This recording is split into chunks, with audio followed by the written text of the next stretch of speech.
ഈശോ മിശിഹായിക്ക് സ്തുതിയായിരിക്കട്ടെ. മിശിഹായിൽ സ്നേഹം നിറഞ്ഞ സഹോദരങ്ങളെ, വിശുദ്ധ യോഹന്നാൻ എഴുതിയ ലേഖനം 1 യോഹന്നാൻ 2-ാം അധ്യായത്തിൻ്റെ 15-ാമത്തെ തിരുവചനത്തിൽ ഇപ്രകാരം ദൈവത്തിൻ്റെ പരിശുദ്ധാത്മാവ് നമ്മെ ഓർമ്മിപ്പിക്കുന്നു: ലോകത്തെയോ ലോകത്തിലുള്ള വസ്തുക്കളെയോ നിങ്ങൾ സ്നേഹിക്കരുത്. ആരെങ്കിലും ലോകത്തെ സ്നേഹിച്ചാൽ പിതാവിൻ്റെ സ്നേഹം അവനിൽ ഉണ്ടായിരിക്കുകയില്ല.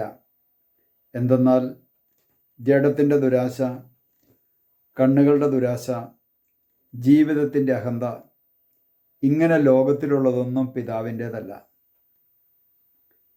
പ്രത്യുത ലോകത്തിൻ്റേതാണ്.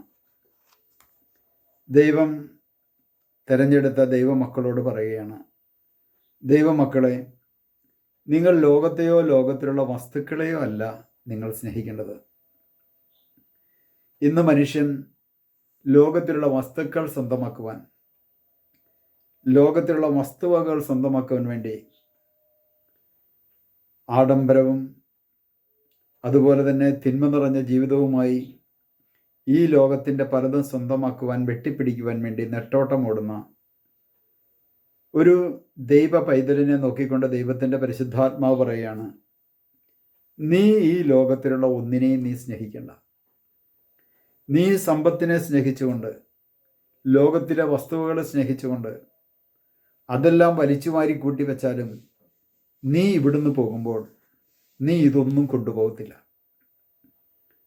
ഈ ലോകത്തിൻ്റെ സകല സമ്പത്തും നീ സ്വന്തമാക്കി വെച്ചാലും, എല്ലാ രാജ്യങ്ങളുടെയും അധിപനായി നീ മാറിയാലും, എല്ലാ മനുഷ്യരുടെയും കയ്യടി നീ വാങ്ങിച്ചാലും, നീ ഇവിടുന്ന് പോകുമ്പോൾ ഈ ലോകത്തിൻ്റെതായിട്ട് നീ സ്വന്തമാക്കി വെച്ചതൊന്നും നിന്റെ ജീവിതത്തിൽ കൊണ്ടുപോകുവാൻ സാധ്യമല്ല.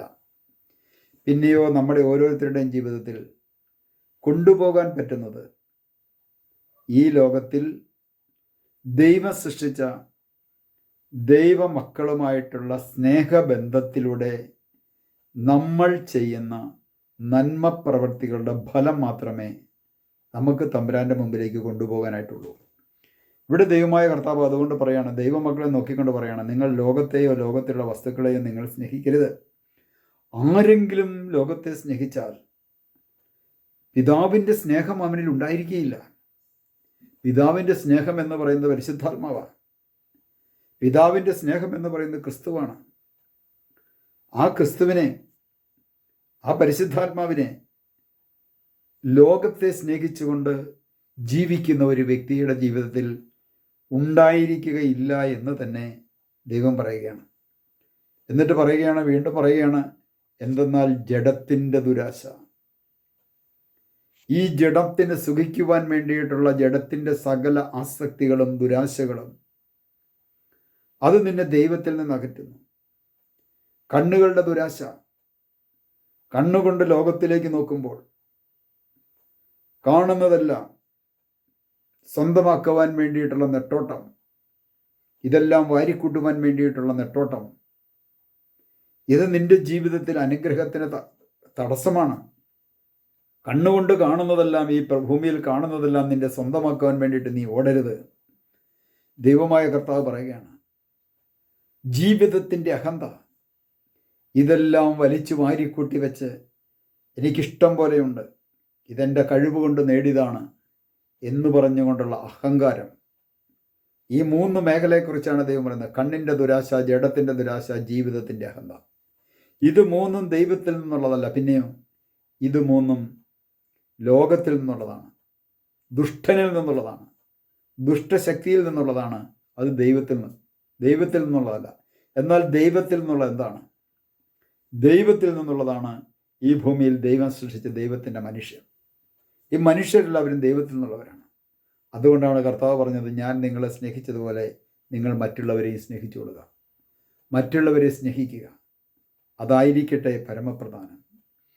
ദൈവം സൃഷ്ടിച്ച ദൈവമക്കളെ സ്നേഹിച്ചുകൊണ്ട്, അവരുമായി ജീവിതം പങ്കുവെച്ചുകൊണ്ട്, ദൈവം നമുക്ക് നൽകിയിട്ടുള്ള ദാനങ്ങൾ മറ്റുള്ളവരുമായിട്ട് പങ്കുവെച്ചുകൊണ്ട് ഒരു ക്രിസ്തുവിൻ്റെ ചൈതന്യത്തോടു കൂടിയുള്ള ഒരു പുതിയ ജീവിതം നയിക്കുവാൻ നമുക്ക് തമ്പുരാൻ്റെ മുമ്പിൽ തീരുമാനമെടുക്കാം. നമുക്കൊരു നിമിഷം പ്രാർത്ഥിക്കാം. കർത്താവായ ഈശോയെ, തിരുവചനത്തിലൂടെ ഞങ്ങളോട് സംസാരിച്ച കർത്താവെ നന്ദി പറയുന്നു. ലോകത്തെയോ ലോകത്തിലുള്ള വസ്തുക്കളെയോ നിങ്ങൾ സ്നേഹിക്കരുത്. ആരെങ്കിലും ലോകത്തെ സ്നേഹിച്ചാൽ പിതാവിൻ്റെ സ്നേഹം അവനിൽ ഉണ്ടായിരിക്കുകയില്ല എന്ന് അരുളി ചെയ്ത കർത്താവെ, ഈ ലോകത്തിൻ്റെ എല്ലാം മാറ്റി നിർത്തിക്കൊണ്ട് അങ്ങയുടെ സ്നേഹം, ജീവൻ അനുഭവിക്കുവാൻ, അത് മറ്റുള്ളവർക്ക് പങ്കുവച്ചു കൊടുക്കുവാൻ ഞങ്ങളെ ഓരോരുത്തരെയും അഭിഷേകം ചെയ്യണമേ. പിതാവിൻ്റെയും പുത്രൻ്റെയും പരിശുദ്ധാത്മാവിൻ്റെയും നാമത്തിൽ ആമേൻ.